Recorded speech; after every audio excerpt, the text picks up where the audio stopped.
All right, let's do it live on a Thursday edition of the program. Merely Bozy will join here momentarily as we welcome you in on a Thursday edition of Cleveland Browns Daily. It is a matchup day here on Cleveland Browns Daily. Our offense versus that Raiders defense and vice versa. You will hear from offensive coordinator Ken Dorsey in the second hour of the program. You'll hear from defensive coordinator Jim Schwartz here momentarily as he is set to hit the podium in the next couple of minutes. Our team will hit the field at 1:35 as we continue preparations for the Raiders out in Las Vegas on Sunday. Jason Horowitz going to join coming up around 1:30. He is the voice of the Raiders as we go behind enemy lines. It is also a mailbag edition of Cleveland Browns Daily, so hit give a up at Browns_Daily. We will answer those questions for you coming up as well as we are pretty loaded up. We have a Thursday night football game on the slate tonight as well between the Cowboys and the Giants, two teams we are intimately familiar with. And to just give you an idea of how crazy this NFL season has been, we have seen both of these teams. Dallas goes to New York as a 6-point favorite. I got no clue. What? No clue. I got no clue. And it's I don't a get Thursday. It. Like, it's a Thursday. We would love to tell you to do what we do on Thursdays, but maybe it's actually I don't know what we need to do. I'm trying to think. I think we've actually hit 2 of the 3 Thursdays. It's one of the few things we've actually hit. But Z did guess the lines yesterday. It's crazy out there in the streets. There's some wild numbers out there. So I don't know. Ours moved 3 points since Sunday. Yeah, there are 5 teams that are undefeated. There are 3 teams that are winless. That means there are 24 teams that are either 1-2 or 2-1. Yeah, that's nuts. I had that stat earlier in the week. There's 17 times when teams have been favored by 6 points or more, and they are just 2-15 in those games against the spread, and 9 times outright losers against the number on that side of things. So that's been very, very difficult to figure out. This league's been very, very difficult to figure out. I think it's probably best encapsulated by the fact that Andy Dalton is the only 300-yard passing quarterback with 3 touchdowns to win a game playing quarterback in the NFL this season. That's it. That's the list. That's how strange it's been. So just – what is going on? I don't know. By the way, I feel like at some point that magic's going to run out. Well, yeah, I mean, you'd think it would be this week. They play Cincinnati. Cincinnati's 0-3. Seems like they unlocked their offense a little bit, so potentially that's the one that's there. You have to feel at some point that the Cinderella slipper's not going to fit for the Steelers, as they are now they're Correct. 1.5 favorites in Indy this week. To me, that's a tough matchup for Richardson, though. There's so many ones where you don't know, like the Philadelphia, who's going to participate for them in the game, what Niners are going to play. Is Justin Herbert going to play in L.A.? So there's a lot of unknown heading into week 3, and especially for it being week 3. Injuries stack up, but it feels like a lot of them have happened here early in the season, significant ones. Think about our injuries on the offensive front. The 49ers skill position players are most important players. How many of those guys are not playing and have not played, and who knows when they will play, in the words of Kyle Shanahan, in regard to Christian McCaffrey. So they've got a ton of injuries out there. The Rams are incredibly banged up. The Chargers are banged up. I think probably what the old heads would say is that it's the no training camp thing is part of it, that you don't have like a true training camp the way that they used to. My theory on it, and I know we'll be at UH next month one time. Maybe we'll ask Dr. Voos this when he joins us, as he always does. Is there a such thing as these guys being in too good a shape? That they're too finely tuned? That it's too finely tuned? Too much. That they're too fast? They're too strong? Yeah. And the collisions are just the most violent things anywhere that anybody can experience. I remember talking to him last year about this, I want to say, when we talked about how muscles can be stronger, but ligaments are ligaments. You can't fine-tune a ligament. It is what it is. And he acknowledged that is certainly part of it. But it's an incredible amount of injuries around the league. Speaking of injuries, Raiders injury news: Max Crosby, Thayer Munford, Divine Diablo, DeCamerion Richardson all did not practice for the Raiders yesterday. I mean, Max Crosby's going to play. Yeah.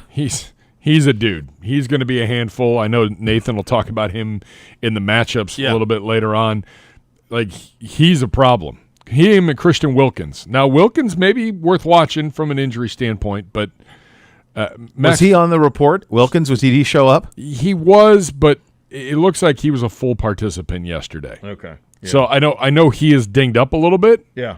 But again, it's something that bears watching. But those two are Those two are really, really talented. Now, they lost another defensive lineman for the year. He had 8 sacks a year ago, and I can't remember his name off the top of my head. And they lost a safety who's out for the year. Jeez. But they have a corner that's dinged up that's worth watching. It's around the league. But it's a Wednesday. I mean, I don't know. I think we had like 12 guys on our report yesterday. Yeah, I'll be interested to see from our perspective who's out there today, giving it a go. We haven't heard anything yet on that in terms of what our injury report would look like. We had it yesterday, but we don't know what that would look like. What I'm most curious about are obviously the tackles. What is Dewan looking like? Is there any update on Jed or on Jack? Those are kind of the things you're curious about to see if at what point they practice. And remember, Z always said this, and it's important to reiterate, that the practice you're looking for is that Friday practice. Yep. If you get a participation in that one of some sort, then it's very likely that you go. In this instance, we fly Friday afternoon, so you'll have that practice a little bit earlier in the day on Friday, and then you'll know by Friday afternoon probably who's going to give it a go. So that's the interesting thing with this travel situation. Yeah. That I'm calling it a situation. I got enough going on. Yes, you do. We're not going to hear from Coach Stefanski we're going to hear from him tonight on the Coaches Show. We're not going to hear from him till after the game Sunday. That's what I'm saying. Like when you guys interview him on the Coaches Show, that'll be the last time he speaks until postgame. Correct. And there's a lot floating around. Injury report. What do things look like? It's really early in the week still. It really is. The way the NFL works now. And I noticed it yesterday. We were putting together the rundown and everything for the preview show last night. All of a sudden, I'm like, we don't have an injury report out yet. Well, we have to wait till the Raiders practice. Well, the Raiders are 3 hours behind us. Yeah. So we got the injury report. I think it was 5:15 yesterday. I mean, if that happens tomorrow, we're in the air. I have no idea what's going on. We'll have no idea. Yeah. No, you'll have no idea what's going on. Hey, have you guys been out there yet? No. This is the first time for Vegas. The last time we played the Raiders, we were in the Coliseum. I remember that game well. I remember Nick Chubb in that game. Nick Chubb's coming out party. Yeah, he went nuts. I remember that well. I feel like I've seen the Raiders so many. Like in COVID, we didn't go out there? No, they came here in 21. Huh. It's one of those ones I always get really excited for the uniform matchup because it just looks like football in every possible way. And while they are not, forever it was just win, baby, all of that stuff. Like, for the longest time, in our youth, they were a symbol of greatness. They were so cool. They were renegades. They definitely, you think about when we were kids, like Alzado and Lester Hayes and those guys, everything that operation was, it was coming out of the 70s when you had Jack Tatum and the Snake, Stabler, and those whole operations. But they were such a cool franchise that won. They won. You and I are old enough to remember them winning Super Bowls.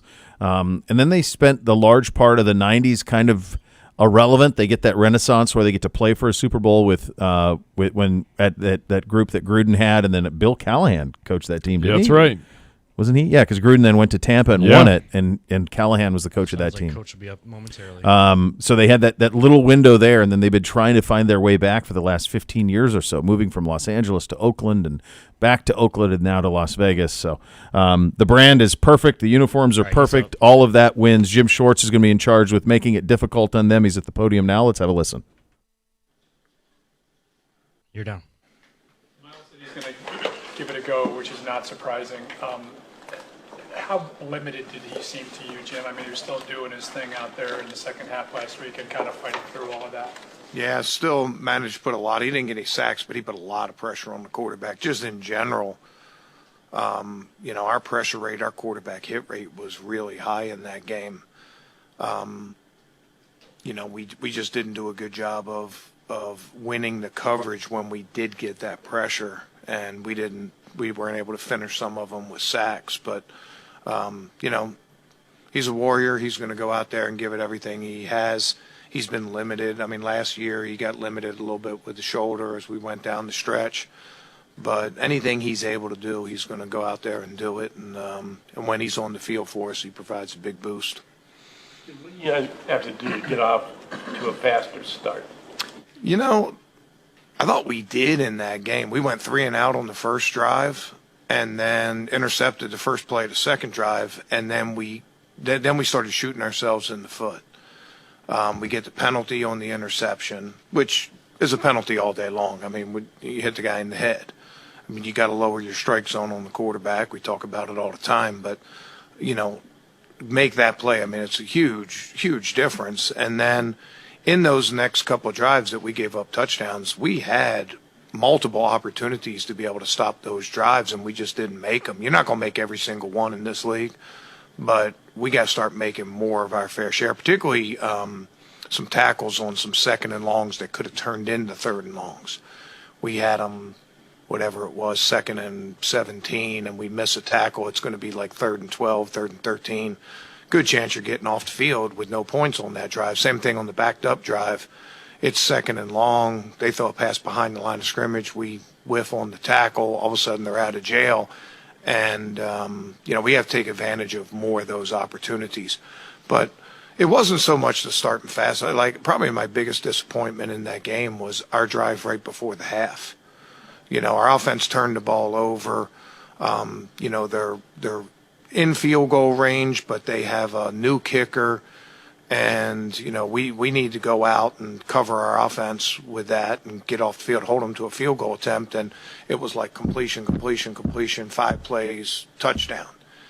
And whether it was our attitude wasn't right, we were, when you take the field after that sudden change, that's when you really need to rise. And when we had a second chance to do it in the fourth quarter, we executed that about as well as you can execute. They're already in field goal range, hold them right there. They try a field goal, and the guy missed a field goal. I mean, if he makes that field goal, game's out of reach there completely. So tackle better. Our tackling in the first half. Anytime you don't tackle well, your defense isn't going to look very good. And we were probably about twice the rate of missed tackles that we normally are in a game. You're not going. Again, it's the NFL. You're not going to make every single one, but our rate was too high, particularly in some critical situations. And I think that had a lot to do with where that game was before we were able to right ourselves in that game. I know you have a lot of trust in all your cornerbacks. But what is the schematic advantage in just playing right and left cornerback? Well, there's some stuff to indicators that the offense uses, right? There's so much the offense does to try to discern whether it's man or zone, different formations, slot formations, things like that. And generally, if you're right and left, you're not given those man indicators, right? And teams get into man beaters and things like that. Other ways you can combat it is you can give them man alignments and play zone. We have both of those. But also when teams do tempo, quick, particularly Cowboys, that was the big thing. Just trying to find guys and go one side or the other. In that game, a significant portion of the second half, Denzel was trailing Neighbors. But there's also times where you can't do that. Like they get in bunches. If you try to lock one guy in a bunch, you can set yourself up for a lot of picks and a lot of things like that, and line up at number 3. And it's always sort of a little battle against the offense and battle sort of how you're going to play it into how much you're going to show, what you're showing, and how settled your guys are. And we try to balance all those in the game. He made a couple plays in the second quarter. It wasn't every time in the second half, but Denzel matched him a lot more in the second half. We were able to come up with some stops. I think Garner completed like 15 passes, but still threw for over 300 yards in that Colts game. Just what do you see from him? Is he kind of the same quarterback that you saw last year in Indianapolis? Yeah, made a couple plays with his feet. I think that was probably the big thing. He bought some time on some passes and made a couple plays with his feet, and we have to guard against both of those. He hasn't been designed running very much this year, but everybody we face this year has that component. We have to be ready for that because he does have good mobility. Generally, ball's coming out either really fast or he's holding it a long time. We have to take advantage of the opportunities when he gives us chances. You know, in that Colt game, he gave us a couple chances, and we were able to capitalize enough to get some turnovers, which, you know, ended up flipping the script in that game. But holding down the explosives, keeping him from moving the sticks with his feet on third down, and buying time on first and second down to make big plays down the field, all that go into consideration. You know, he's one of those guys. You know, he can get hot. You know, and we have to keep him from getting hot. Devontae Adams, same thing with him, and he can go off at any game, right? You know, they're going to make a concerted effort to get him the ball more. You know, they struggled on offense the last game, and when that happens, you generally, you know, you sort of circle the wagons and say, okay, let's get the ball to our playmaker a lot more. We'll expect that. Really good. I mean, just a pro. Just like you can make clinic tapes of his route running, his releases at the line of scrimmage. You know, some great catches down the field. And probably the other thing is he draws a lot of DPI penalties too. He's good at leaning in the guys and creating a little bit of contact that can draw some fouls. So you know, and they move him around. This is probably the most shift, motion, multi-formation team that we've faced. I mean, Pittsburgh did a lot last year, but you know, these guys, it is a lot of shift and motion and things like that. Just you know, putting all those guys at different spots. So, good wide receiver core. Jacoby Myers, I got a lot of for that player. That guy blocks. He does the dirty work. He's you know, he can make plays for him. He's a good receiver, and you know, number 11 has got some big-time speed, and he's made some big plays for him. So, you know, those matchups are important in this game. Yeah, I mean, there's a reason they drafted him in the first round. You know, he's fast. He's a good route runner. He's a willing blocker. Again, all over the place. You know, use him as a wide receiver, use him in the backfield, use him as a tight end, competitive blocker. So not afraid to go in there, but it looks like all their tight ends. But Mayer is a good player. They drafted him high. And then Harrison is there and fills a good role for those guys. So, you know, tight ends, wide receivers, good playmakers there, good challenges for us. I like our safety group, like our corner group. So, you know, we're going to have good matchups. Being somewhat limited last week, is that a big adjustment for you as the play caller, and because he's not out there all the time and because he's not maybe the same guy he normally is? I wouldn't say either of those. I mean, he was out there quite a bit for us. I mean, maybe not every single snap, and you know, his snaps were down a little bit. But, you know, really call it any different when he's out there. I mean, he was given a lot of pressure in that game. It was, in my mind, it was similar to a lot of stuff late in the year, where you get good pressure. You can't always determine if the ball comes out quickly or not to be able to make the sack. But sometimes, you know, you get pressure, it's third down, they throw too quick, and you're off the field to win for the defense. And, you know, he continues to do that for us and has played the run really well for us, too. You know Jordan Hicks pretty well, obviously. How has he done in these first 3 games? It kind of looked like he was everywhere. Yeah, he's 1-2 in the first 3 games. You know, I mean, I'll press that button every time you guys give me a chance to press it. But you know, Jordan brings a lot to us. He's a great communicator. He's played physical. He's made plays for us. He's made sacks, tackles for losses. Gives us a lot of energy on the field. Wasn't able to finish the game last week, but you know, when he's been out there for us, he's been a difference maker. Very, very reliable in his tackling. I mean, we didn't tackle very well, but you know, Jordan's been, and Jeremiah too, they've been really good on the inside of the box stuff. And I mean, Jeremiah played such a good game, missing that tackle backed up. You know, you're not going to make every single play in the game, but you know, I was disappointed for him because he had played so well in every other fashion. So, all right, guys. Yep. All right, there you go. Jim Schwartz from the podium, and it's presented by Vivid Seats. Purchase your official fan experience packages today for the ultimate game day on that side of things. When the defense adjusted at half, was rock solid in the second half, and gave this outfit every opportunity to win against the Giants. I'd expect much more of that any game against the Raiders this weekend. This should be a complete game opportunity for this Browns defense. I would feel like it, right? There's not a whole lot to fear. I thought that here. last week, but I know. I mean, they had neighbors, though, yeah. and Dimes has been capable of having a day every once in a while, although it hadn't come in a while. They have Adams and they have Bowers. I mean, Bowers is a stud. He was a stud from day one at Georgia. If you walk into Georgia as a freshman, I want to say he's from Napa Valley, but if you walk into Georgia as a freshman and start as a freshman in that operation at any position, and then not only that, become like an impact player. He was an instant impact at Georgia, Bowers was. He is a stud, and you knew he'd be the same thing when he got to the NFL, and that's what he's been very, very early on here. So him and Adams are the two things you're going to have to deal with. He is 21 years of age. He's a kid, yeah. 21 through 23.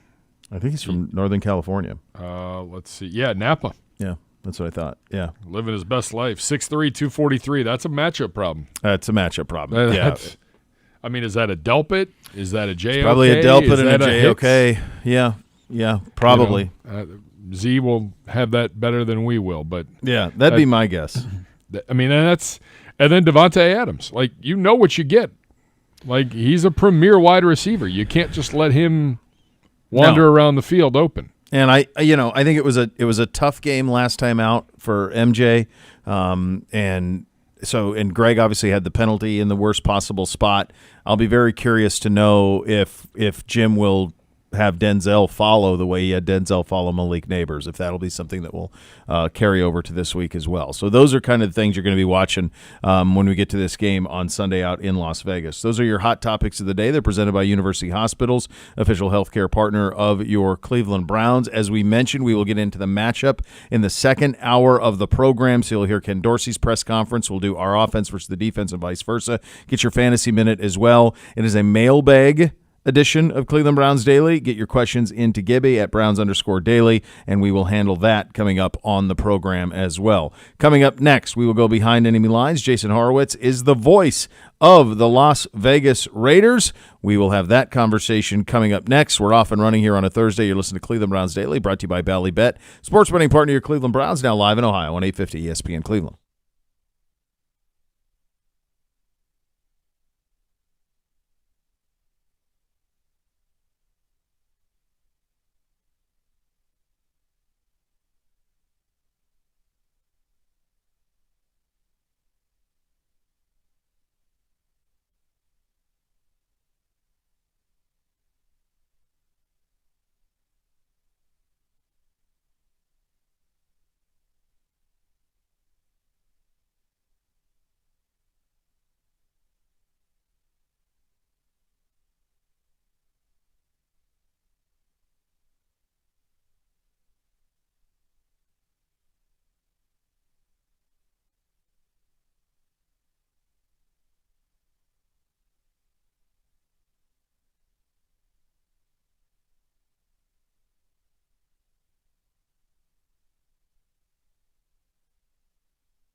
Howard Hanna is official real estate provider of your Cleveland Browns. When it comes to buying or selling, you need a reliable team to guide you through the process. As the market leaders in Northeast Ohio, more buyers and sellers trust Howard Hanna to be their home team. Save time and money and visit howardhanna.com/go Browns today for more. And we head behind enemy lines with Jason Horowitz. He's the voice of the Las Vegas Raiders, and he joins us now. Jason, thank you so much for taking the time.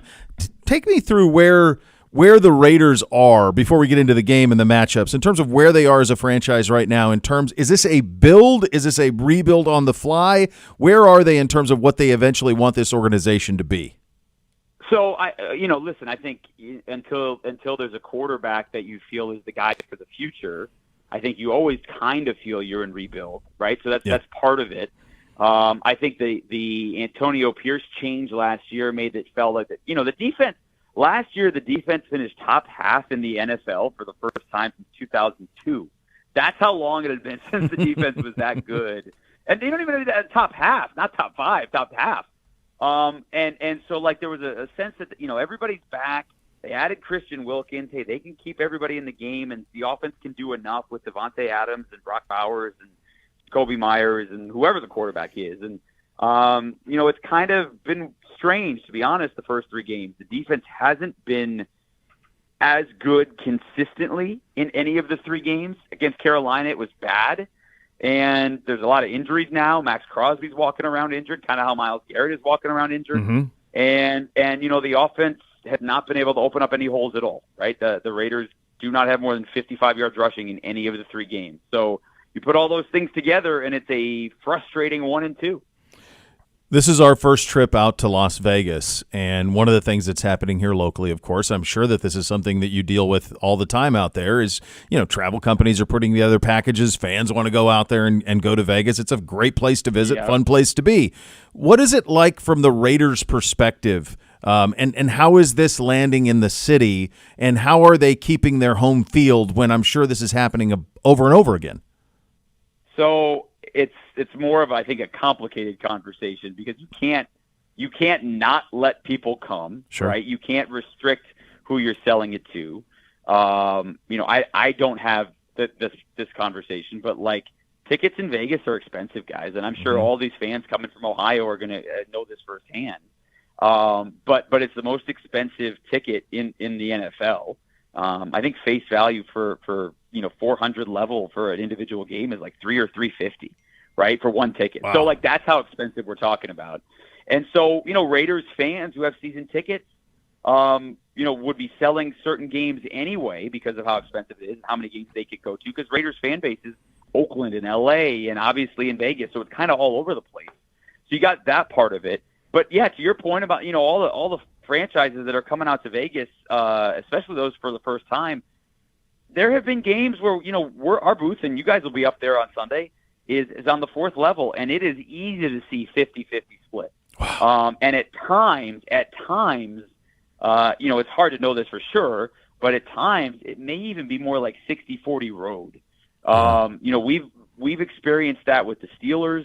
It was not, but that's the thing that made the Carolina game so frustrating. Like, this is my third year as the voice of the team. Yeah. And in my first 2+ years, that was the first time that it really felt like it was 90-10 Raiders fans. And that's why the boos were so loud in the third quarter. It's such a new sports environment, right? Like, forever the professional sports teams didn't play out there. The NHL gets in there first with the Knights, but it's a great one though. Yes, it is a great environment. The Knights are awesome. The atmosphere, the whole thing is so much fun. Allegiant, and again, you guys will see this, but like, Allegiant Stadium is a show. Yeah. There are halftime shows. We do not have like pumped in music on a loudspeaker. There's a house band. It's awesome. It's the capital of the world. It's in that regard. And that's why the team is constantly so much trying to focus on putting on a show themselves. I think the other thing, and you'd be able to speak to this, but my hunch is that this isn't a hunch, this is known. Most people who go to Vegas, they go for the entertainment, right?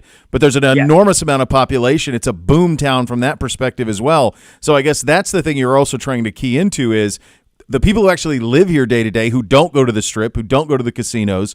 You're trying to lock them in, and what it seems like is that there was an incredible thirst that's being quenched of the locals there. Yeah. Oh, and the A's are coming. Yes. Well, hypothetically. So, I think. It's and LeBron James has talked about bringing an NBA team. Like that's only a matter of time until the NBA's in Las Vegas. So there's no question. And everywhere you turn in the city, you go south to Henderson, you go west to Summerlin, you go north towards Meade. I mean, it is jam packed with construction and housing developments. I mean, it is like kind of how Nashville was a few years ago. Is one of the fastest growing places in the country.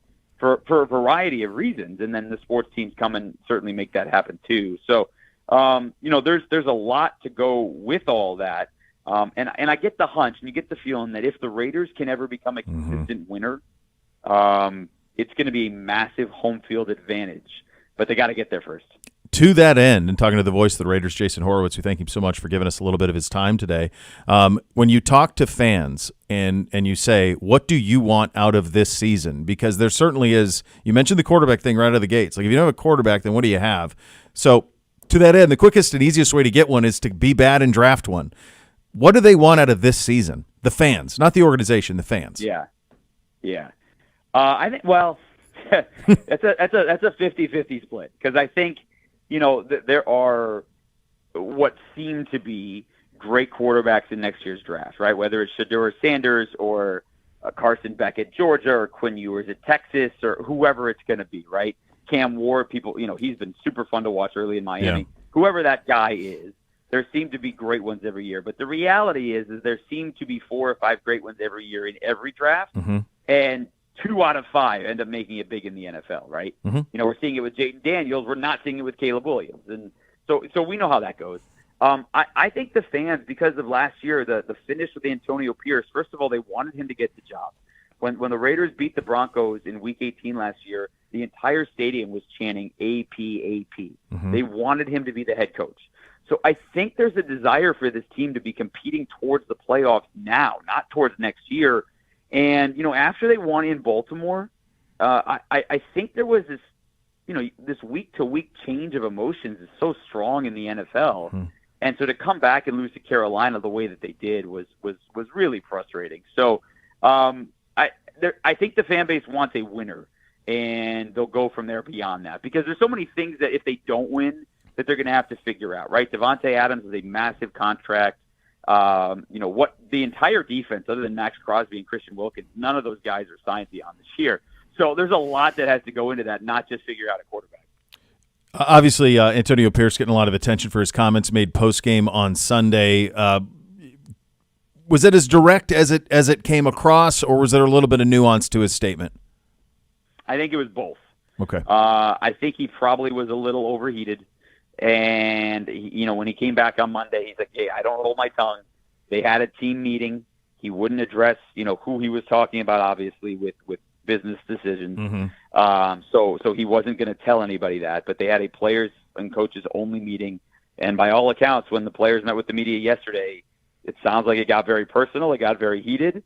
And, we'll see what happens. Last year, that happened when Josh McDaniels was still the head coach, and it did not lend itself to anything. Mm-hmm. There was a lot of written about it afterwards, but obviously Josh McDaniels ends up getting fired a week or two after that team meeting. So, obviously you'd rather not have to have a team meeting if guys are more motivated and they come out with a much faster start and play well against Cleveland, and I guess it works. Yeah.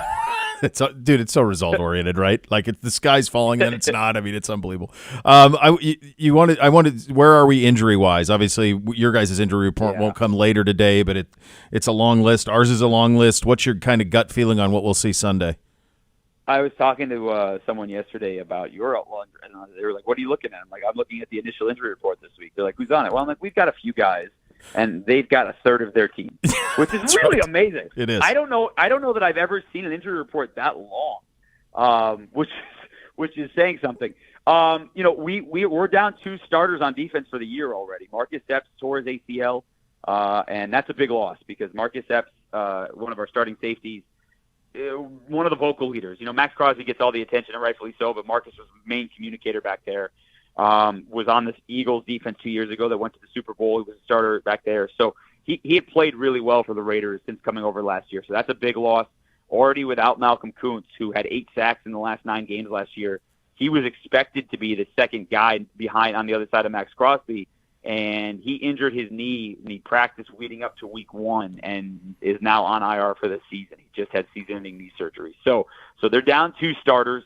Max Crosby's the biggest one, right? Mm-hmm. I mean, he clearly was not 100% last week, and we'll see what that means for Sunday. He said he did not get worse during the game, but Max is the type of guy that plays upward of 100% of snaps, and he was in the 80s against Carolina. So we'll see. Christian Wilkins was also limited last week, so that's 2 big parts. And then Divine Diablo, who is one of our 2 starting linebackers, missed the Panthers game with a concussion and an oblique injury and did not practice yesterday.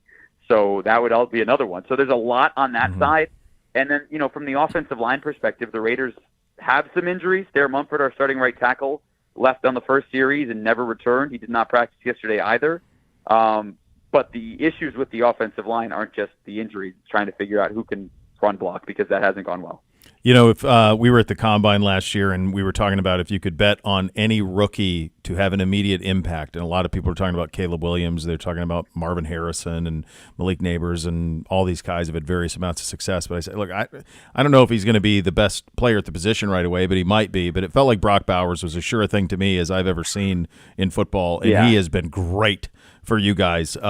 When did you know that he had the chance to be special, and did you think he'd be this good right away? Well, I do a lot of college football too. So, Brock Bowers gets, as you pointed out, so much attention in college. I mean, heck, nobody in the history of the SEC had more receptions or receiving yards as a tight end, and he missed his last 5 games as a junior. He didn't even play his senior year, and he missed the last 5 games. So, you knew he was special as a freshman, and that proved to be true. He is such a hard worker, and, he is such a matchup nightmare, whether it's against opposition or in practice against the team. You just see how he loses guys. I mean, there's a play against Baltimore, whether it's against a linebacker or a safety, and he's able to just lose guys in routes. And so it was disappointing they couldn't get him the ball more last week, because the first 2 weeks he set the record for receptions by a tight end in the history of this league and through 2 games of a career with 15. He had 9 for 90-something against the Ravens. So I'm going to assume that if there's time to throw, he is going to get a heavy workload, but that's a question mark, right? I mean, Gardner Minshew has not had time to throw, and when he has had time to throw, he's pulling the ball down and not necessarily making quick decisions. So, that's a question mark. When you do the time to throw thing, it kind of reminds me of the Spider-Man gif, right? Because I think we're going to be in about the same spot. Deshaun Watson running for his life, and a lot of the same things that are happening with Minshew. I'll get you out of here on this one, Jay. If the Raiders win this one on Sunday, what has to happen? And conversely, if it goes the Browns' way and our way, what will have to happen from the Cleveland perspective? Well, we haven't been able to stop the run consistently, right? And so, with the point being that you guys are struggling to protect Deshaun Watson, and he hasn't been nearly as accurate, I think whoever gets the ground game going is going to be the team that controls things. Now, I don't know if Christian Wilkins and Max Crosby are healthy. I think we have a better chance of stopping the run than we had been, which is a surprise, because statistically against Baltimore and the Chargers, we gave up a lot of rushing yards, but the first halves of both of those games, the Chargers were averaging like 2 yards a carry, and the Ravens had 9 rushing yards. And you guys know how hard it is to stop the Ravens' rushing attack, and we held them 9 in the first half. That's how great the front 7 was the first 2 weeks, and it was awful right from the get-go against Andy Dalton and the Panthers. So, if we get that fixed, if that part of it is fixed, then I think we got a really good shot. But listen, the pressure in Gardner's face up the middle has been such a problem that's got to get fixed for us, or moving the football is going to be a challenge. Really enjoyed this, Jason. Thank you so much for your time. Look forward to checking in with you on Sunday. All right. Enjoy the trip out there. And yes, there are things in Vegas that aren't this trip. That's true. People don't realize that. Yeah, there certainly are, buddy. They don't know. They don't know. It's a real city. Thanks, man. Appreciate you. Take care, guys. Safe travel. Yep. All right, that's Jason Horowitz. He is the voice of the Las Vegas Raiders. Browns fans, check out Vivid Seats for official fan experience packages of this season's home games. When you purchase seats in Vivid Seats Terrace Experience, you also score pregame field passes, all-inclusive food and beverage, and more. Visit vividseats.com today to learn more. We'll hit the mailbag up next. You're listening to Cleveland Browns Daily on 850 ESPN Cleveland.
Elk & Elk Serious Lawyers, Serious Injuries. Call 1-800-ELK Ohio for a free case review. Elk & Elk's proud partner of your Cleveland Browns. Time for a quick mailbag presented by the Cross Country Mortgage Company, official mortgage partner of your Cleveland Browns. When it comes to financing, they're always going to get you home. Visit ccm.com today. Equal housing opportunity, NMLS 3029. Hello, Gibby.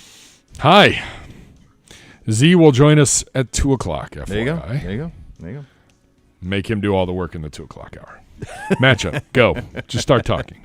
Break it all down. You got it. Although that was great from Jason Horowitz. He's great. I couldn't, I know that he did either an overnight ESPN show or something that I used to listen to all the time when I was home, when I was on my way home from something. I don't remember when, but it's in my head and it's locked in. He was very, very good. I found it very fascinating, and I think their whole situation is fascinating because we have I know we have a partner on here somewhere where I don't know 850 is we're headed out there as well with Riz and Hammer, and those guys are headed out there, and we've talked about it a lot too. But this is something that probably happens when every team visits there for the first time. Is they go to Vegas and they do the party and they do all of it. And when he said they're talking about 60-40 sometime opposing teams, and sometimes even more than that for like our game probably will be that. The tickets, he mentioned how expensive they are, but it's a big party. So like their job is to carve out their true fans amidst this entertainment capital of the world. And it's a tricky thing to try to navigate. It's a sports boomtown. Everybody knew sports would work there. It was just the leagues were scared to go out there because they were terrified of the gambling. Sure. Vegas, I'll give the NHL credit. They were first, and that mattered. And the other thing the NHL really understood about the Vegas Knights going out there was they gave them advantages no other expansion team had ever been given. They paid a record fee for that franchise, and in exchange, they got a team that in year one played for the Stanley Cup. Correct. So they made helps. sure that the NHL made sure that operation would be elite right away. They've already won a cup. So they've won the cup. They've played for the cup. They've been around for 5 years. And it's a blast. My buddy lives in Vegas. He's got season tickets. It's the production, yeah. And he goes, it's the most fun you can have. And now I wonder if is it possible that it becomes oversaturated because they have the Knights. They're going to get the NBA. What Jason said is spot on with LeBron wanting to put a team there. The A's are coming eventually. They've got the Raiders. They have the Vegas Aces as well, who are the best team in the WNBA. So all of those things, right, UNLV, all the rest of it, like, is there enough to go around? My hunch is yes, because if you've been out there, it's a desert. You can build places forever. So I'm guessing there will continue to be a population boom and it will continue to be met. But it was really – you have to give the NHL – they haven't gotten a lot right in the last 30 years. Most they gotten wrong. But they owned that market right away by winning right away. Yeah, indeed. It will be fascinating. The A's thing just doesn't make any sense. I don't know if that supports it. I mean, look, think about how hot it is. Well, like Dildo Dome, obviously. Yeah, they have to. I don't know. Is today the last game at Oakland? No, it was yesterday. Or yesterday? Yeah, I saw Peter King post it was last night. People were taking the seats out of the stadium. Okay, last night. As rightfully so. Yeah, I mean, it's pretty wild, like, that Oakland lost all of that. That it lost the Raiders, that it lost the A's. The Warriors? Warriors went across the bay. Yep. Yeah, tough spot. I get it. Like, California's not going to pay for any more stadiums. You want to build a stadium, build it yourself. But the consequence of that is you lose teams, and they'll never get them back. Yeah. All right, little mailbag time. Squeezing it in here before Dr. Z joins us. You can tweet your questions to @Browns_daily. Enough from the clown. Some questions for Uncle Bo. How would you fix NIL insanity? Call it what it is, professional sports. Pay them money out of your television slush funds, a percentage, unionize them, provide them with contracts which would protect them and protect you and give control back to the coaches.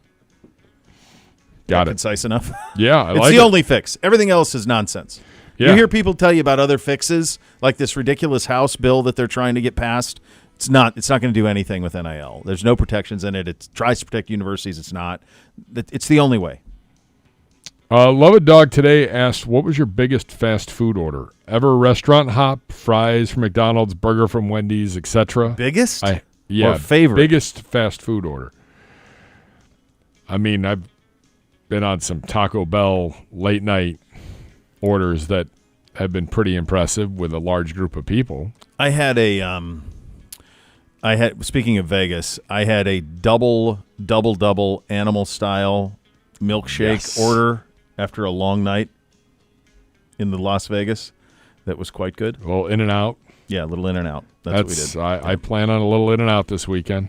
You know what I always tell people about it, and I always do when we go out to the desert in the winter. We always eat it In-N-Out. The boys and I do.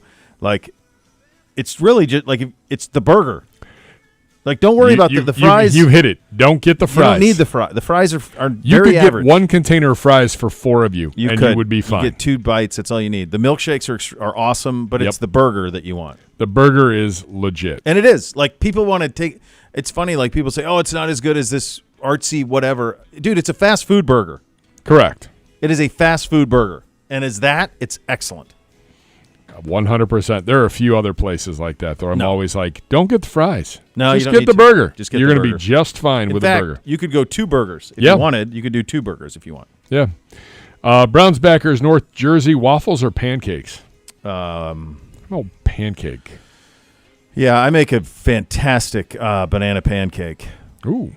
That I do. I've made some coconut pancakes off the rocks thing that he did. So I've done coconut pancakes, banana pancakes, and then you go with a little butter and then a little honey roasted peanut butter and then maple.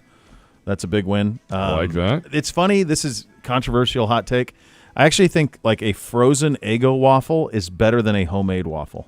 That is not a hot take. I think that's a legit You think take. that's fair? That's what I think. I've tried to make that. Fair. You think so too, Kevin? Yeah. Gabe says we're insane. G-Man says we're insane. I've made them from scratch. Yeah. I go through all the process, and then it's they a come process. out, and I'm like, that's not better than an Eggo. Waffle, pop down, pop up, I don't know. butter. Now, see what I like to do after in the whole toaster thing. They pop up. You put the butter and syrup on, and then you pop them in the microwave for an extra 15 seconds to soften them up and warm them. I like them crispy. I like where your head's at. What I will do is I will heat for the boys. I'll do this. I will heat the maple syrup, and then I want to make sure that it almost reminds you a little bit of like Waffle House. Like I want to make sure every little hole in the top of that waffle is filled with butter. So it's all with butter and then melted syrup on top. That's what you go. So then you get it all congeals. That makes me hungry. Bobby wants to know what funny saying would be written on your tombstone to describe the life you lived. Probably. I don't know. Let me think. Probably. I mean, one of the things I probably say the most is here lie Bo Bishop. He acted accordingly. I like that. That's probably what I'd go with. Live, damn it. Window seat or aisle seat on a plane? Window, always. Window. I can wedge myself in to make it a built-in pillow. Yeah, and on a plane. This drives me nuts because my kids are always like, I want the window. Then the first thing they do is they put the thing down and they get on a screen. And I'm like, you're not even using it. Correct. I enjoy, as much as you can enjoy, looking out the window and watching as I fly over America. I enjoy that. It's fun when you stumble across the fact you're flying over the Grand Canyon or something. That's oh boy, look at this. This is significant. Flying into Seattle. You're going right over over the Rockies. Yeah. Yeah. And then over the volcano. Oh, sure. Mount St. Helens. Yeah, thank you. Yeah. You had to fly. I wonder what part of Montana you flew over. We actually went into Canada. Oh, you went north. We went international airspace. So you went north and then down. Okay. So you went. You would have flown over. Probably not all the way up towards Calgary, but you probably would have been. Yeah, maybe you did. Yeah. Yeah. It's I enjoy looking out on our plane. A lot of times it's down, and I'm like, why? No. Throw it up. I like trying to guess which city it is. Wonder which one this is. Yep. Yeah, I like that. All right, that's a shortened version of today's mailbag. If we get some more questions, I'll get them to you as we go. All right, there you go. The new Rumpke Recycling and Resource Center helps feed the circular economy by supplying Ohio companies and others in the Midwest with the material they need to put what place in your bins to good use. So learn more about the facility and how you can recycle more. Visit rumpke.com today for more. We will go to the podium coming up next. Offensive coordinator Ken Dorsey. You listen to Cleveland Browns Daily on 850 ESPN Cleveland.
Boost your game day this season with the Ballybet Sportsbook app. Place your first bet at $25. You get $150 back in bonus bets. Ballybet, official sports betting partner of your Cleveland Browns. Now from the podium, that's where we head. It's presented by Vivid Seats. Purchase your official fan experience package today for the ultimate game day. Here's offensive coordinator Ken Dorsey. You're on 8:15. Yeah, I mean, I think like a lot of games, there you look at it, and you evaluate, you grade it, and there's things that we can improve on. There's things that we did really well, and I think right now mentally, he's playing mentally tough. He's really staying in games and giving us a chance to win, and really battling out there for us. So. There's a lot of good things that you see on the field. There's a lot of good things that go unnoticed with him right now. But then obviously, like all guys, when you evaluate, there's things we could do better. So that's whether it's Deshaun, anybody on our roster, and probably just about any person in the NFL after playing in a game. Ken, along those lines, Kevin was saying the other day that protection is on everybody. What kind of role can you have in kind of tightening that up for Deshaun? Yeah, I think it's the big thing for us is just playing decisive, and making sure that we're doing a great job with him, understanding exactly what why things are in, what the thought process is. All right, if this happens, here's what we got, and here are our outlets, and we talk a lot about having just a really good OST thought process. So like, in a situation, hey, things break down or things aren't there, just outlet, scramble, throw away, in our minds. So we want to continue to harp on those things, continue to do whatever we can to make sure that we're keeping them clean. And to Kevin's point, it takes all 11 to do that. And obviously, from the quarterback position, to everybody on the roster. Ken, the Browns are averaging about 3.5 yards on first down. That's a really low number. Why is it, and how do you fix that? And I hate to be vague and dodge, but it's an execution, and that's what it comes down to. We just gotta, we gotta make sure we're coaching it. We gotta make sure that we're, putting our guys in the spots, and we're going out there and executing from top to bottom. So it starts with us as coaches, and then in terms of the teaching, and it goes all the way through. So whenever you're in a situation like that, it's not one thing. It's something that we just gotta really focus on, really make sure that we're preaching the execution piece, and everybody doing their job, and not pressing, not trying to do too much, just really focused on, hey, everybody, let's do our job. And that's from us as coaches to the all the way down to the players. The fourth down decision Deshaun made to keep the ball where it looks like maybe he could have thrown to Jordan Akins. He said yesterday Akins was a decoy. Can you kind of explain that play to us, kind of what he was supposed to do there? Yeah, look, I mean, obviously, I don't want to get into specifics of reads and how we're doing things, but it's just, it all falls back to just our execution from top to bottom. Going out and executing at a better level. In a situation like that, and that's everybody. Not just Deshaun. That's all players involved. Right there.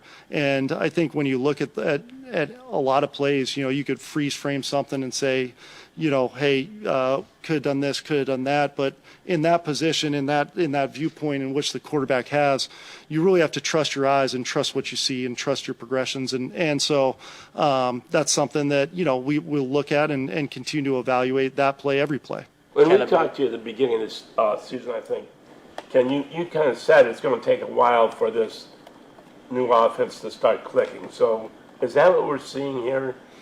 I think, when you're looking at the situation we're in right now, it's going to be one of those things where there really aren't any excuses you're going to make. We're not in that business. We're in the business of going out and executing on Sunday. So no matter what the situation is for us, we got to grind. We got to go out, work our tails off to put us in position to win a game on Sunday, no matter, if it's running the ball, throwing the ball, whatever that is, So we're not going to sit and make excuses about, should we have done this? Could we have done that? It's about going out, executing at a high level that we know we're capable of doing. Ken, when the season started, the questions about Deshaun were shoulder health. Seems to have passed that test, but do you think the mental part of his game is still rusty? It's a good question. I think, Deshaun's played a lot of football, and he's got a ton of experience and he's got it in, some big time games and he's seen a lot of different defenses. So when I sit and look and evaluate, and grade and whatnot after games, there's a lot of good things. There's a lot of great decisions, and some of them, it might look like a bad decision at times because he's just throwing the ball away or dirting the ball because things are covered. You know what I mean? So I think there's a lot of good in there that goes noticed. There's a lot of good that goes unnoticed. And then there's things that we can improve on. And that's him and that's everybody. So we'll continue to do that. He's going to continue to grow as a player with what we're doing and become more and more comfortable. And, I think he's kind of the tip of the spear for us in a lot of ways, and he's going to be somebody who's going to help us win a lot of games. Guys on the offensive line have talked about the navigating the blocking for his gameplay specifically. You mentioned extending those plays. As a coach, though, is that something that you guys focus on for them, not just their individual and scheme techniques, but those techniques for Deshaun specifically in those moments? Yeah, no, and I think it's a great question because when you do have a guy who's mobile and can make a guy miss in the pocket and extend plays and things like that, the natural, it's a little different for those guys up front, and so I know Andy does a great job, working with those guys to understand that, hey, when they do break contain, here's thoughts, and here's what you can do, and if you get in a position, where we don't want to get the holding, sometimes you got to let them go, and sometimes you got to, make sure that we don't get called for one because you're tugging a guy as he's leaving the pocket and whatnot. So, there's definitely some things that those guys learn and kind of talk through, with that playing style. But also there's an instinctual level to it that I think those guys up front kind of have a feel for that you've seen, to kind of help with some of those things as well. And I know Amari had been a little tough on himself in the first 2 weeks of the season, and then obviously getting those 2 touchdowns on Sunday. He talked about he felt like it was a good starting point. Just what have you seen? He's talked about like that different focus and practice. Like what have you guys seen from him in that regard? Yeah, I think when you watched him last week, it was fun to watch him kind of get out there and make those types of plays. He's a big part of our offense. He's a big part of obviously what we do in a lot of ways, and defenses have to account for him. And when they do account for him, hopefully that we got other guys who are able to make plays if they're trying to really focus on him and take him away. And that's where the balance of it. And I think we kind of talked about it a little bit last week from a quarterback perspective. You can't force feed somebody. You can't you got to trust your eyes and trust your progressions, and the ball is going to find the open guy. And last week it was Amari in a lot of ways and in big ways for us. So, we're going to continue to do that and hopefully continue to put Mari and our other playmakers in position to make plays for us. And he did a great job of taking advantage of that. And to his point, hopefully it's the start of a good run for us. All right, there you go. Ken Dorsey, offensive coordinator at the podium, and it's presented by Vivid Seats, purchase your official fan experience package day for the ultimate game day. Joining us now on the program, Dr. Z. And buddy, I got an injury report for you. This fresh off the presses in practice today for us. Miles, good news there. Jerome Ford, Jordan Hicks, and the Chief returned to practice today. So you had the Chief out there as well. And then out, we had Jack Conklin, Pierre Strong, Jed Wills, and then a new one on the list, Dalvin Tomlinson. But he got a Veterans Day, I think, last Thursday too. So yeah, I could be be wrong. A Veterans Day for Dalvin Tomlinson. That we'll see with Chief. I think that one is far from certain, but certainly good news. Jerome Ford should be available to the Browns on Sunday. Jordan Hicks has been so good, and it would be great to have him available Sunday as well. And then Miles has already said he's going to go, so you know that you're good there, even though he's definitely battling through some injuries. Yeah, he is, and he's battling through it. He had availability in the last 20 minutes or so, and he says he's not worried at all about any more damage, and he's feels confident. It's just about a matter of playing through it, and that's the way that it goes. Good talking to you, my friend. We had Jason Horowitz on, and we were talking with him about some of the things that were going on with the Raiders, and I asked him, I said, what's the one thing that has to happen for the Raiders to win, one thing that has to happen for the Browns to win, and it was kind of the same answer for both, and it was whichever team can run the ball, because if you can do that, then you can protect the quarterback a little bit. The Raiders are brutal. We'll get to the matchup, I know, momentarily about that, but as we turn on to the matchup side of it, and you think of this matchup with the Raiders, what are some of the things that jump out? Well, I mean, they, like us, they have a phenomenal pass rusher up front in Max Crosby. He is dealing with a high ankle sprain, so their best defensive player is injured, much like ours, but already this season, 3 sacks, 5 tackles for a loss, 5 quarterback hits, 2 passes defense, and leads the team in pressures. He's got 3 10-plus sack seasons. Last year, career high 14.5 sacks, 23 tackles for a loss last year. He was one of the few people ahead of JOK in that department. So you've got to worry about him, and then you've got to worry about Christian Wilkins, was their big free agent, 4 years, $110 million. Last year had a career high 9 sacks on the interior, a former Clemson guy. We saw what Dexter Lawrence did last week and kind of wrecked that game a little bit. So those are the 2 you got to watch out for on the front. Robert Spillane, who's no stranger to the Browns, spent the beginning of his career, first 4 years with the Pittsburgh Steelers.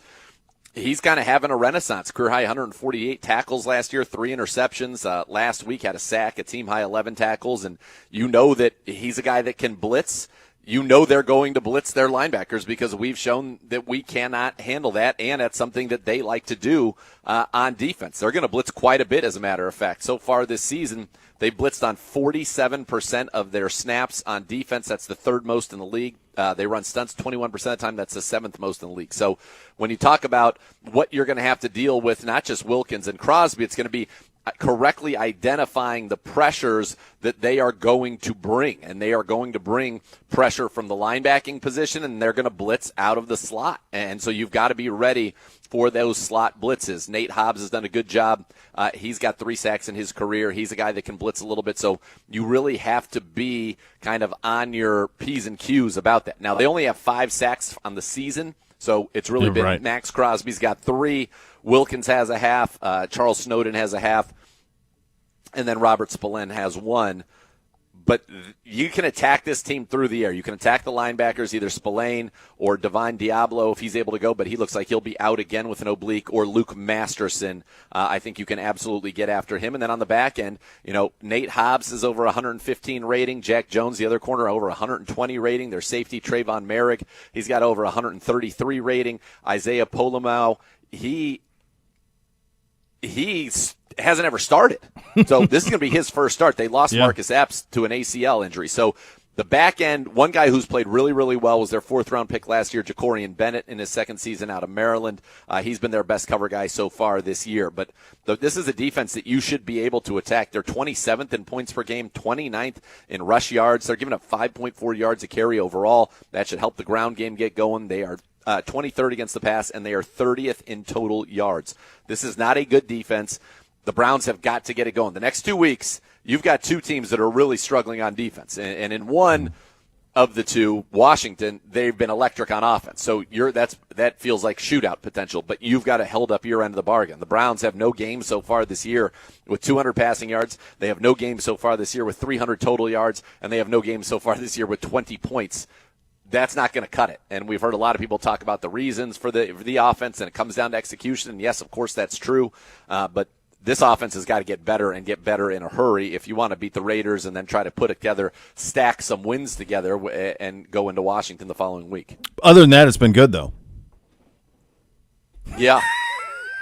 Just when you go through the list of the things that have been struggling, it's like, my God, it's like, let's get going a little bit, boys. It's like, come on. We gotta go. In the league in penalties, behind only the Baltimore Ravens. Yeah. You lead the league in sacks allowed. So you have not protected your quarterback. You've been sacked 16 times for 94 yards. That is 32nd in the National Football League. Here's a crazy one, and people are like, well, Deshaun always gets sacked. Deshaun Watson was sacked 17 times in 6 games in 2022, and the reality is he's been sacked 16 times in 3 games this year. Yeah. Yep. Got to get right. We'll see if it's out in Vegas. What do you I know we'll talk about this a little bit tomorrow. What do you anticipate from a Browns fan show up out there? I think there will be a lot of Browns fans. I know a lot of people that are going to this game. Now, I do know some people who, after the performance on Sunday, were like, you know what, I'm not going to this game. Yeah. But I think there will be a ton of Browns fans out there. I know you got, I think Modes is going to be in the house. He's coming in for this one with his son, Zach. So I think there will be people coming from kind of all over the country to go to this game. I know people in L.A. who will be there. I know a ton of people from Cleveland who are going to the game. So I think it's going to be a big Browns crowd. You mentioned Jason Horowitz. And I don't know if if you guys talked about it, but that was he was my first host on CBS. Come on. Yeah, when I used to do the Sunday morning, I didn't know that. The fantasy football shows, Jason Horowitz was the host. So he and I have worked together. So this is like 20 years ago? 15? CBS, maybe 15 years ago, 14 years ago. Okay. Oh, that's cool. I couldn't place. Yeah, Jason's a great guy. I couldn't place where in my head, I said this to Gibby, I remember him either doing something with college football that I would listen to on my way to and from work, or there was something where I remember hearing him consistently, and I couldn't place where that was. Yeah, he is good dude, though, and it was really fun to interview. Great dude. And, like I said, he has been, he was with CBS. I think my guess is it would have been a CBS radio that you've already heard, that you would have heard him on, because he was with CBS at the time for sure. When you guys were doing the stuff with the fantasy. Yeah. So, yeah, he did, right. He was working for CBS at the time. He did do a lot of radio and did a lot of college football. He would call college football games. Yeah, and he's still doing it. So he's, he took over for he's the one who replaced Brent Musburger. Legend there, man. No, you are looking live. You are looking live, kids. He's that's doubt. a soundtrack of all of our youth, that guy. Oh, man. All right, coming up next, we'll hit you with your Fantasy Minute. You're listening to Cleveland Browns Daily, brought to you by Ballybet, sports betting partner, your Cleveland Browns, now live in Ohio on 850 ESPN Cleveland.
Are you ready to give your home the facelift it deserves? At my friends at Renew Home Exteriors, they've got the deal you've been waiting for. Right now, no money down. Get 0% interest for 5 years on all roofing and siding jobs.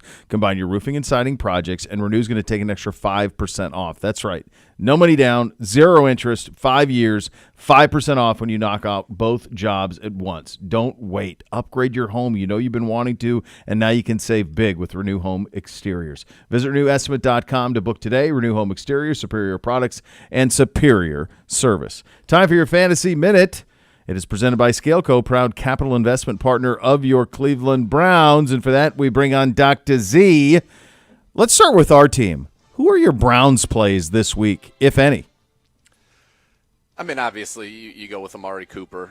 I like the Browns' defense in this matchup as well. But Amari's probably the main guy. If it were a situation where Jerome Ford were out, I think you'd have to give Deontay Foreman a look against this Raiders defense. Yeah. You think about running backs against them so far this year, they've all been productive. You've had 2 100-yard rushers, J.K. Dobbins in week 1, Chuba Hubbard with 114 last week, and in between you had Derrick Henry with 84 and a touchdown. So there's definitely going to be some success at the running back position. You could think about in a flex spot.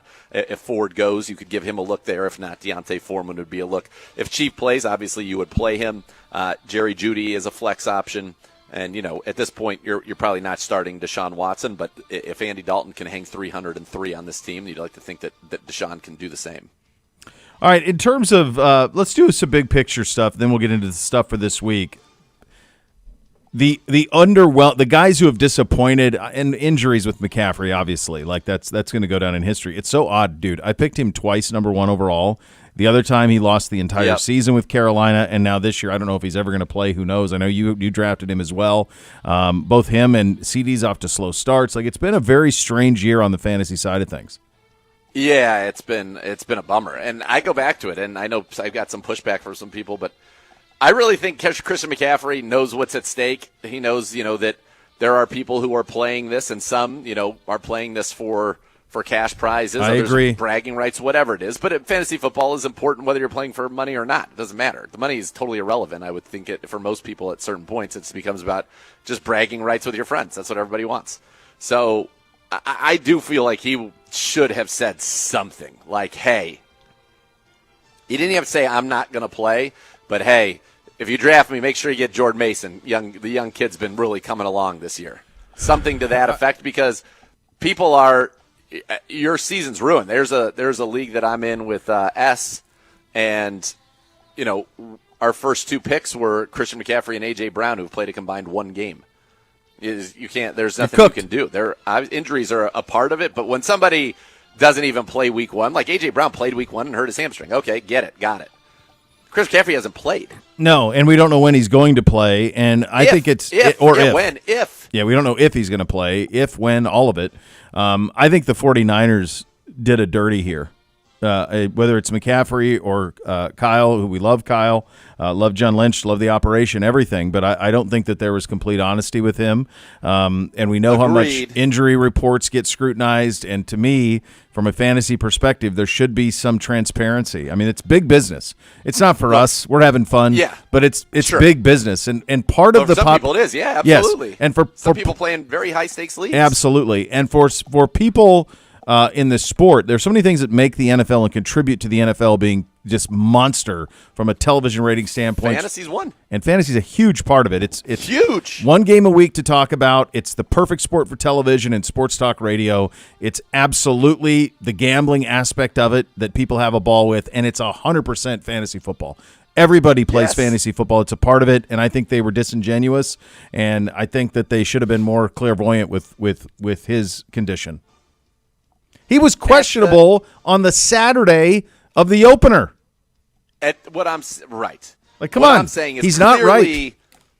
Clearly, they did not think that he was going to go on IR without No. playing. Because if they thought that, they just would have put him on IR right away. So that tells me on some level there's that. But he had to know that he was not quite feeling right. And that's why I kind of think, look, he's on the cover of Madden. Okay, he's the number 1 pick. He knows how fantasy football works. A great many of his fans who aren't quote-unquote traditional 49ers fans are fans of is because of fantasy football. Mm-hmm. And that's what fantasy football has done. People have become not just fans of their teams, but then they're fans of, the players on their fantasy football teams. And so guys who have success, you remember for a long time. I remember when I was young, one of the first leagues I ever won was because Sean Bryson, a name from the past, had an unbelievable weeks like 15 and 16 that year and won me a fantasy title. I will never forget Sean Bryson. I would imagine most people say, who the heck is that? Exactly. But I remember him. And so when you have guys that are superstars, like kids, love Justin Jefferson. Why? Because he's cool, he's great, but a lot of them probably have had them on their fantasy teams, and he's been awesome for them. And so they're like, I love Justin Jefferson. So you kind of have, there is a little bit in my mind, to the people that Christian McCaffrey knows are going to do it. And in some cases, like, it's and again, he didn't have to come out and say, look, I'm not healthy, don't draft me. But what he could have said very easily, something along the lines of, hey, I'm working my way back, but man, Jordan Mason's made the most of his opportunities. If you draft me, make sure you get Jordan Mason too, because then at least you have that starting running back with the 49ers. And I really do think that there is, on some level, that kind of stuff is owed, because I agree. Christian McCaffrey's jersey sales are what they are for a percentage of it, because he's a 49er and 49ers fans love him and they'll get it. But there is I'd imagine a rather significant percentage of every big jersey that's being sold of an offensive skill position player, that there's a big percentage of those that are being bought by people who don't root for their team but root for them because of fantasy football. I have in my house, in two of the three boys' room, there's a McCaffrey Niners jersey and there's a McCaffrey Panthers jersey. In a large part because of what you just said. And I do think I do think there should have been a little bit more transparency with, hey, agreed. I'm not all the way there. All right, waiver wire pickups this week. I guess what I'm interested in is, how quick are you to give up on a draft pick? This is week 3. It depends on where you pick them. Like, for example, Garrett Wilson has been massively disappointing. C.J. Stroud's been massively disappointing, but you're not giving up on them yet. You're hoping that they get and round into form. But guys at the end of your roster that were more speculative plays that you thought were going to play bigger roles that so far haven't, if there's an opportunity, you make a move. Like right now, I think Roschon Johnson, it sounds like they're going to give him a crack in Chicago to be the main running back. DeAndre Swift is not, by the way, it's not all his fault. He's averaging taking contact 0.4 yards downfield. Yeah. But when he has had it blocked up, he has not been as good perhaps as he should have been. And so they're going to give Roschon Johnson. So that's a guy that you get and you give an opportunity to. Obviously, I'm trying to think, guys. Like, for example, a Tank Bigsby. You still have to hold on to Tank Bigsby's unless you can get a Roschon Johnson. Because Tank Bigsby, what you're hoping is, not hoping, but you're saying, okay, should something happen to Travis Etienne, that's a guy who now is a difference maker on my team. And so those handcuffs, those are the ones you keep. But right now, the tight end position, it's been awful. Yeah. You could go ahead and make moves and go ahead and bring, swap guys out, give up on whomever you drafted. That's fine. Quarterback, same thing. Like if you have C.J. Stroud, you're going to roll with him, but you might think about trying to pick somebody up who's been playing better than he has recently. You still believe that he's going to be good, but if, for example, like Justin Fields is on your waiver wire, why not? You're going to get some running yards. You're going to get some work out of him. Why wouldn't you give Sam Darnold a look? Sam Darnold at this point should not be on the waiver wire anymore. So, you're paying attention to those trends, but you're really churning, much like an NFL team, you're churning kind of the bottom of your roster. That's where it is. And by the way, guys, Patrick Mahomes is not a fantasy must-start anymore and hasn't been for really 2 years. No. So if you thought you're drafting him and that's not the same offense, not the same team at all. So you look there. Right now, I think they'll figure it out in Miami and get a real quarterback there at some point. So, like, if you could buy low on a Tyreek Hill or a Jalen Waddle right now, do it. I think we're seeing pretty clear indications of the fact that guys who hold out, like a CeeDee Lamb, that it takes them a little while to get going. It took Jamar Chase 3 weeks to get going. T. Higgins in his first week back, coming back from an injury, not a holdout, but it takes guys a little bit of time to get going. So those are the guys that I like to try to buy low on right now. Like if you have a disgruntled CeeDee Lamb person, try to go get CeeDee Lamb. I think he's going to be good. Garrett Wilson, I would bet after this week you're going to be able to trade for Garrett Wilson at a pretty good rate. Why? He's getting Pat Surtain this week, and so far Surtain held Mike Evans to 17 yards. No receivers had more than 30 yards. No opposing number one receivers had more than 30 yards against the Denver Broncos. So I like that they do that, but as a quick injection there, I like that Denver just puts him on the best receiver. That's what they should. That's what it should be. I like that. Like, no, I got him. And he's done, and he's got all dudes. Like, he's shut down one dude after another. It was what? They played Pickens? Evans, and was it DK? DK Metcalf, week 1. Yeah. Yep. That's exactly right. And they just put him on the best guy, and he just goes. To your point on Patrick Mahomes, I don't know how many people would have this. And, again, I would never bet against him in the postseason. I'll never do that. But so far this season, he's averaging 219 yards passing per game. He's got 5 touchdowns and 4 picks. Yeah. It's really pedestrian. They could easily be 0-3. Easily be 0-3. But they're not. And that's somehow, very good teams find a way. And people, I saw Teddy Bruschi, I thought had a really good comment that, they've entered finally where the Patriots got, where everybody thinks that their success is not only a product of the play on the field, but the league loves it and the refs want them to win and all of these things. Going back to the Cincinnati game, they had actually converted on that 4th down once, and then they had to do it again because they called a penalty on Kansas City. Yeah. If they just wanted them to have the 1st down, they wouldn't have called the other penalty.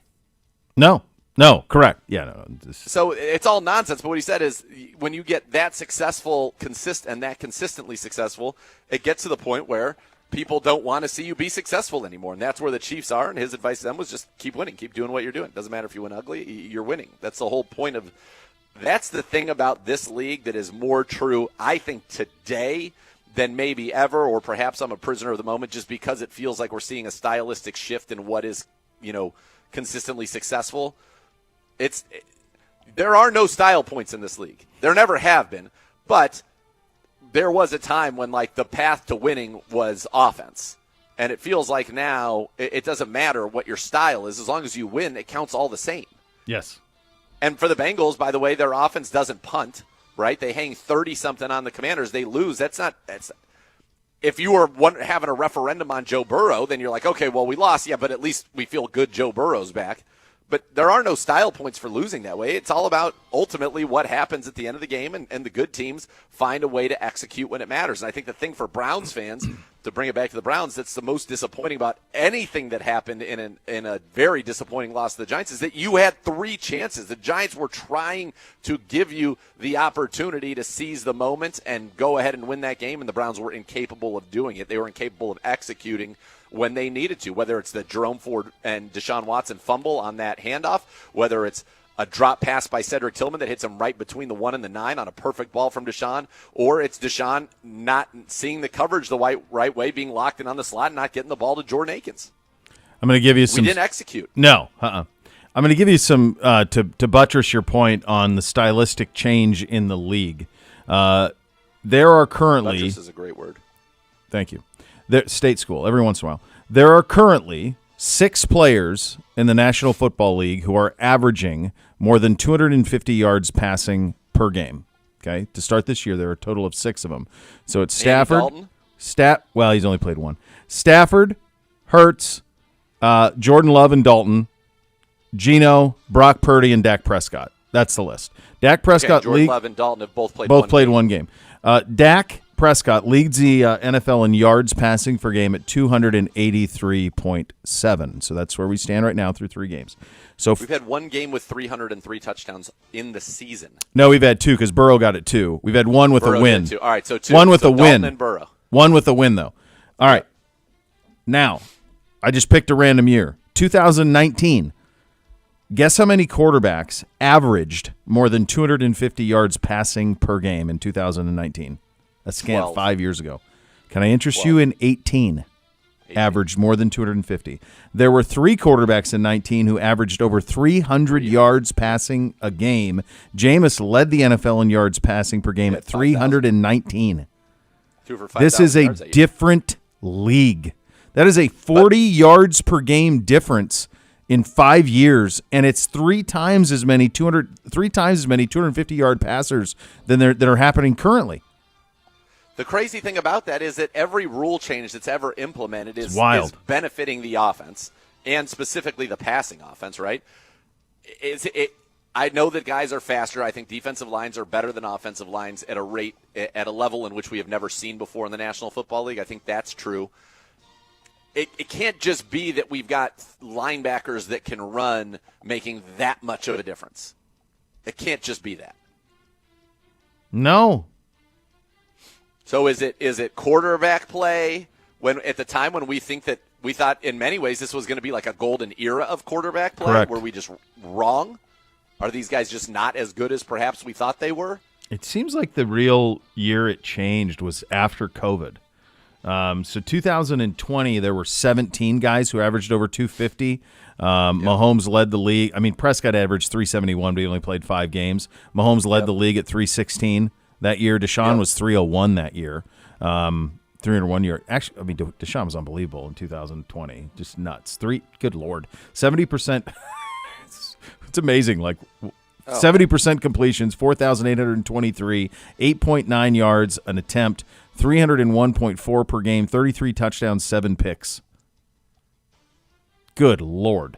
But the league is different. I don't know where to – you need somebody like Cosell to say what's happening.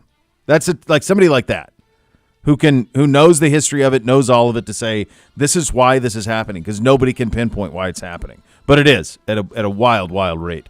All right, coming up next, we'll hit you with the matchup. You listen to Cleveland Browns Daily, brought to you by Ballybet, sports betting partner of your Cleveland Browns, now live in Ohio on 850 ESPN Cleveland.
Now's your chance to be inches away from your favorite players. They take on some big opponents this season. Field seats at Huntington Bank Field put you up close and personal with the thrill of the game. Limited quantities available, so get them soon before they're gone. Visit clevelandbrowns.com/field seats to secure your spot now. Time for the matchup. Did a little bit of our offense versus their defense earlier, my friend. Let's start with the Browns the Browns defense versus that Raiders offense. And for that, we go to Dr. Z. All right, so the Raiders cannot run the football. 51 yards per game, that is dead last in the NFL. 2.8 yards per carry, dead last in the NFL. They are the number 4 passing offense. How about this? They're averaging 244.7 yards passing per game. That's the number 4 passing offense in the NFL. That's number 1 in the AFC, in a conference that has Mahomes and Stroud, Lamar, and now they had 2 games of Tua at least. Josh Allen, like then at Burrow, none of that makes any sense to me. But that's where they are through 3 weeks here, the Raiders. So this is not like the Giants where it was about Malik Neighbors, and we kind of stressed that and preached that. Malik Neighbors. Well, he went out and got 2 touchdowns. He's also the signs for Jersey Jerry, for those of you who are wondering. By the way, Jersey Jerry, I don't know that you can go back-to-back weeks with – who did he have last week? Last week was Garrett Wilson. I didn't see what he did this week. Did he already do it? Yeah, he did Neighbors. Like, Garrett, you can't go. I think the signs have to point you to somebody that is not like the most obvious person. The guy who's getting 80% of the targets? Yes. Now, in his defense, with Wilson didn't score in the opener or the first 2 games, and then he did score in that one. So, yes, that's wonderful. But come on now. This one, Malik Neighbors is a monster. He's like one of the best receivers in the NFL. All right, anyway. This team is not like that. They will spread the football around. Devontae Adams they have 4 people on the team already with double-digit receptions. Devontae Adams has 18 for 209 and a touchdown. He leads the team. Bowers, their tight end, has 18 for 197. Jacoby Myers, 14 for 152 and a touchdown. And then you got to keep your eye on Trey Tucker. Only 5'9", but the guy can run. Last year averaged 18 yards a catch. Last week, 7 for 96 and a touchdown. He's got 11 for 131 and a touchdown. Their line on the interior is actually pretty good. Cody Whitehair, big free agent signing, formerly of the Bears. He's the left guard. Andre James, Dylan Parham, the right guard. They have done a good job in the middle. The tackles have struggled.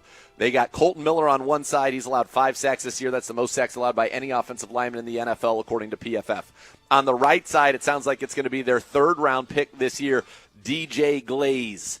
DJ Glaze has given up a sack and 5 pressures in the only game in which he has played this season. So I feel like the Browns have a great opportunity to attack them out on the edges, to go after DJ Glaze and Colton Miller. But then you've got to be on your pass defense. Devontae Adams, he doesn't really run vertical routes much anymore, but he still will run some, fades up the sideline, some back shoulders, and every now and then a big deep post or a deep over. But mostly it's comebacks and outs and slants, and he's very, very good at that. Myers is just a solid receiver, 3 straight 800-yard seasons. Trey Tucker, as I mentioned, that's the guy with the speed that you have to watch getting out and over the top of this defense, and then they'll throw it to Bowers. So they can throw the ball. They can't run it. We should be able to get them in 3rd and long. They've already given up 12 sacks this year on the season. That is tied for 26th in the NFL. So they give up a lot of sacks. So for us, it's going to be about Miles and Shelby and Za'Darius. And I thought Shelby played great again. I want to point that out in this last game. And Dalvin and Obo and Quentin Jefferson and Alex Wright and Sam Kamara getting that pressure. JOK and Jordan Hicks blitzing at times, and then on the back end, just matching up. This is a game where MJ, I think, matches up much better with Devontae Adams than he does a Malik Neighbors. So this is one where I don't know that you have to follow because Denzel does give up a little bit of size to Devontae Adams, but I think either way you go there, you're in pretty good shape. Our defense should dominate this game. We're very good on 3rd downs again. We're giving up number 7 3rd down defense. The Raiders this year are the number 25 3rd down offense. So get them in 3rd and long, get after Gardner Minshew, and make plays. He will throw you the football. He's got 3 picks already this season. All right, there you go. And you mentioned it going the other way. We talked about that a little bit coming out of Ken Dorsey's press conference. The thing to watch there is, can we get back to what we are and what Kevin Stefanski has been and why he's had so much success, and that is running the football and then building things off of that. And they can't stop the run. So there should be some success there, my friend. Great job out of you on that. We have a score coming up. There is a Thursday night game. You'll have to pay very close attention to that and so much more to come. You'll listen to Cleveland Browns Daily on 850 ESPN Cleveland.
Just ticked under. Join Z and Gerard Thursday night. That's tonight, the Kevin Stefanski Show. Coach and Amari are going to join the guys, get ready for the Browns and the Raiders. There are two things that I can't say without doing the bourbon voice, and it's Raiders and G-Men, and we're getting them back-to-back. Well, we are, and we've got the G-Man working. Well, the G-Man is right there. Yeah, he was in. He didn't seem pleased when I saw him come into the office in the middle of the show. That's what I was like, you all right? Everything good? It seemed like he was running a little hot. We crammed 2 days of media availability into 45 minutes today. So that might be it. That could be why it is. It could be. Hey, it also looks like we're wearing the retro whites. We are. Sunday. The retro whites with the white lids. That will be a gorgeous uni matchup because their uniforms are perfect. Yep. And so those two, them in the black and silver and us in the all white is going to be a gorgeous look. All right, Gibby. Thursday night, foosball. It's the Cowboys visiting the Giants. Al Michaels will call his 20th career Cowboys-Giants game tonight. Michaels' first Cowboys-Giants game in 1986 when Dallas's head coach Tom Landry beat Bill Parcells' New York team. Michaels called the first game at AT&T Stadium in Dallas in 2009 when the Giants won on a game-winning field goal. Michaels also called Odell Beckham's one-handed TD catch in 2014. It is the Cowboys visiting the G-Men. Bo Bishop, you're here. You go first. Do you think that Michaels or Summerall 1 minute has called more Cowboys-Giants games? Summerall. That'd be my hunch, too, because Michaels did Monday Night Football, and you get the AFC, too, and Summerall. It feels like Summerall did Giants-Cowboys every week in the 90s. Every week. Yeah. I'm gonna give it to you, buddy. The 2 times we've done this on Thursday, you've nailed them both. Passing the buck. Listen, man's got to know his limitations. I know mine. It's a struggle Smart right now. man. Go ahead, smart. Dr. Z. How do you see it? Remember, folks, it's a Thursday. Look at the camera, Bo. Let them know that it's a Thursday. Thursday. Danny Dimes, back-to-back games over 100 quarterback rating. Is he the hottest quarterback in the NFL? I think so. And therefore, Danny Dimes and the 15. Real close against the Cowboys. Dallas 24, Giants 21 on a Thursday. On a Thursday. We're back tomorrow on a Football Friday. The next level is coming up next. Thanks for listening, everybody. Cleveland Browns Daily, 850 ESPN Cleveland.